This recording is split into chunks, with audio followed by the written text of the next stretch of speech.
The fourth phase that we're going to talk about before stepping off to selection is going to be your taper phase. And this is one that a lot of people often neglect too.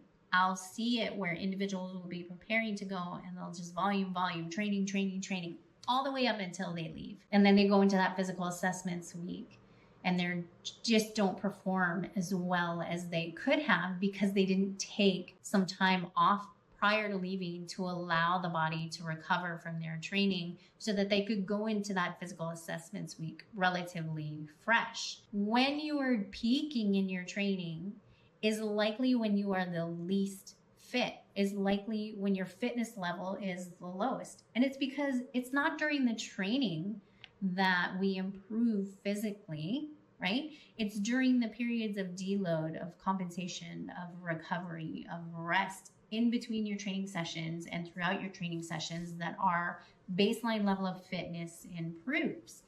And so if you're not taking that week prior to stepping off to selection to decrease your volume and really focus on your nutrition, really focus on getting adequate rest, really getting hydrated, and even working on acclimation, not only during that week prior to leaving, but maybe even before in our train up phase, then you're potentially setting yourself up for a disappointing first week of physical assessments and selection. And we definitely don't want to do that. So during the taper, you want to make sure that your training program is including a pretty hefty deload period.